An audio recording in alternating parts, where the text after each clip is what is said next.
Welcome to our next episode of Questions We Get, and today we will be discussing on another frequently asked question. As a first-time home buyer, should you consider buying an EC or a HDB? Right, let's go. Okay, so Kenneth Eaton, if you are a first-time home buyer today, will you buy EC or will you buy HDB? I guess HDB and EC, right? I guess everyone will have known that EC will be the one that is more expensive. Yep. So it really comes down to how much cash we have on hand. Okay. If let's say, for example, I'm future planning. I'm a student. I'm a college student, and I'm planning for the future. Like I'm maybe 21 years old, 23 years old, whereby cash is I don't have much cash. And I want to plan that in 5 years time, I want to have to be a homeowner. Okay. And having the BTO option is one of the options. Yeah. Likewise, if let's say, I've not been attached, and then after graduation, and then you get attached. Yeah, I get attached, and then we have to start planning for the future. That's where we have the option to, based on our financial status, that's where we have the option to choose whether we want to go for EC or the HDB. Yeah, I guess this is the most fundamental. If you can afford an EC, then you can consider between whether you want to push for an EC or you want to go for HDB. Yeah. Because ultimately EC is more expensive than HDB. But what are the differences, or what are the benefits or advantages of going for an EC? I think one can look into the appreciation or investment value of these two types of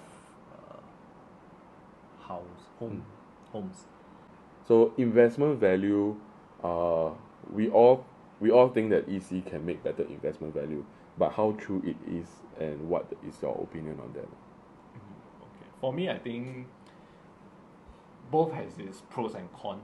So maybe if let's say happen to be like, what kind of say you're still a student, just young couple, not in a rush, right, and not enough cash and everything, then BTO will be more ideal lah, because more friendly on the pocket.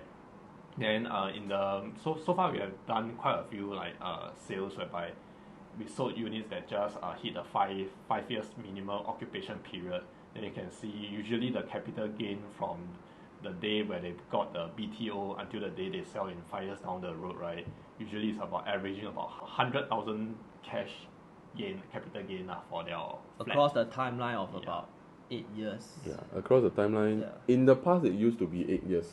About three to 4 years of building period, then 5 years of MOP period.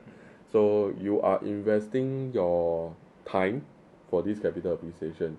Whereas for EC, although you also have about 3 to 4 years of building period, 5 years of MOP period, but you are buying a subsidized private condominium, which called Executive Condominium. And this subsidized condominium, eventually after your MOP period, you are able to sell it at a private condominium price. Yeah. And hence a lot of people actually think that buying an EC, you actually makes better investment value. Yeah. Right. So but it is also true that if you buy BTO, we do see some capital appreciation for BTOs. I mean, also depends on the location you buy.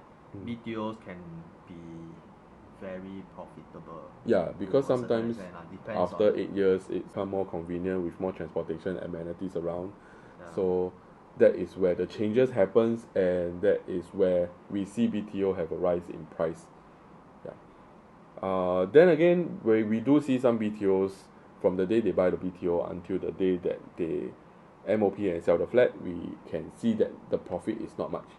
Sometimes less than 50,000. Yeah. And I think, like, for example, if you see Punggol area, right, Punggol central prices versus Punggol not central prices, when they BTO is about the same price, but after the MOP, when they start selling the place, right, those that is in the central will sell more, will sell higher because of the convenience of Waterway Point and the MRT station. I think the reason is because like maybe like for Punggol Central and the somewhere further away, they launched in the same period by the HDB. So the so-called entry price is plus minus the same. But when it comes to 5 years down the road, hitting the MOP period, right?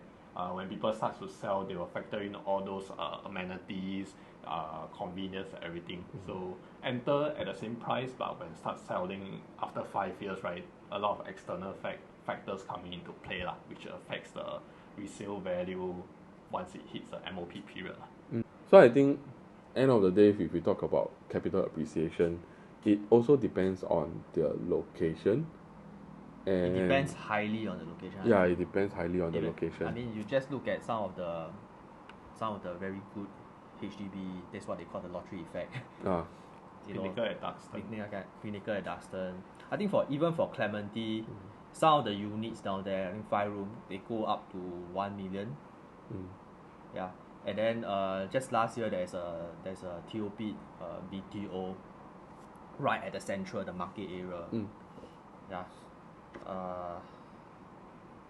That's like the nearest BTO you can get to the central. At Clementi Central. At this point of time which is still under the MOP period.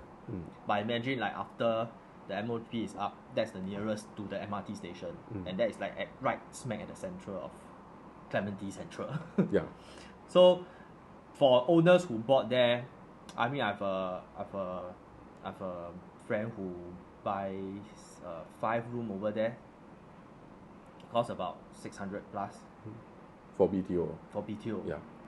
And if let's say the slightly further away from the MRT is already going like 1 million, what do you think like the Clementi Central one would be? Yeah. So it's really based on luck sometimes. Yeah.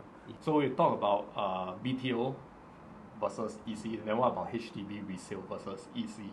So for those like what you mentioned, like if those really unlucky can't get a BTO, right, then they most likely have to go consider resale option or EC option. So what are the difference?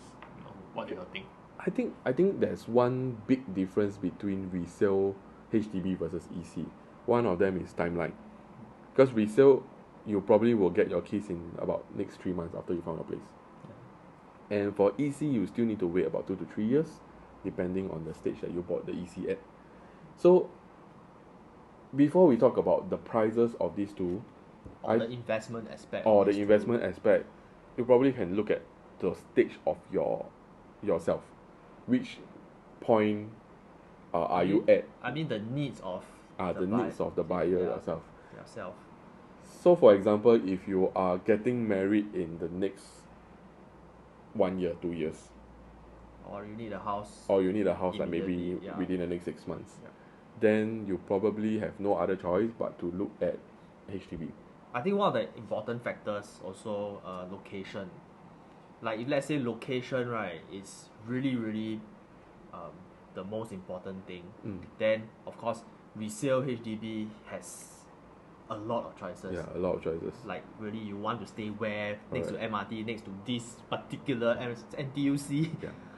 Also have. Or buy near parents. You don't have to wait for what is launched, what is new.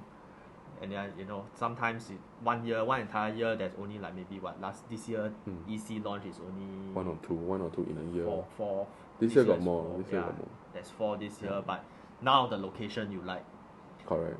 Yeah. But do you think it's a good time to buy resale HDB now, given the current market situation? That is true, because I think this year we do see a very big jump in the resale HDB prices. That is mainly due to the pandemic, whereby there is a delay in construction for BTO, and then a lot of people couldn't wait. The current timeline is about 6 years, I think. About 6 years for it to build for BTO. For mature estates. For mature estates. Non-mature, maybe 4 to 5 to be safe. So the HDB prices is currently very high. We do see very high COV for HDB. People are willing to pay extra just to get a house earlier. Correct.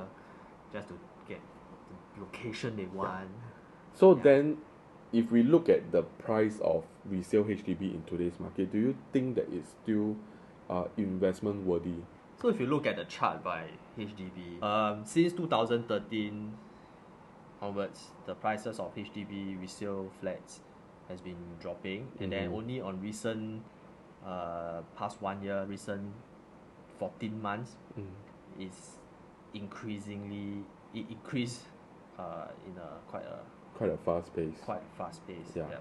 Some more for this year, the so-called at this current point of time, right, is higher than the period in the 20. Yeah, it's higher than the previous high, the 2013 high. Yeah. You know, so again, if you think about getting the best out of your money as an investment, right? I would say that it's not a very not the best I would timing say to get a HDB. It's not the best option. Well, it all depends on your own needs also. But ultimately, a HDB is supposed to be a public housing for people, and government create HDB so that everyone can have the option of an affordable housing. I mean, it's been HDB's mission to correct. And you just look at it, the mission is affordable housing. Yeah. So the thing is, HDB is never the tool to use for investment. Yeah. And if the prices of HDB is going so fast and going so much higher, if it's at the rate that the government is thinking that this is not right for the people, there might be some things they will be doing about HDB. Yeah. We don't know, but if let's say they did something to the HDB to put the price down or stable, people who buy HDB at this price point might be at a disadvantage in the future. Like they might be reducing the MSR. Yeah, many different policies that they can actually come up with. So I feel whether you are thinking of buying an EC HDB or private property as your first home, just ask yourself one thing: what is your need at this point of time right now? Do you need a home immediately within in the next 6 months, or you can there's still time for you to wait? And do you want to like make some money or want to see your property price increase? Yeah. Back to the same conclusion that I always feel, if you need a house, get one that suits you now. If you want to invest in a property that fulfill your needs and have a better investment value, start to find one now. And if you are young and you already have a partner where you will want to marry and you need a house 5 years later, even though you have not start working, you can consider to get a BTO and see whether you can get one. End of the day, start finding one now. Because the earlier you are into this, the more advantage you will be in, and to avoid yourself being priced out of the market. So thank you for watching today's video. Do remember to like, share and subscribe to our channel, and we'll see you in our next questions we get. Bye.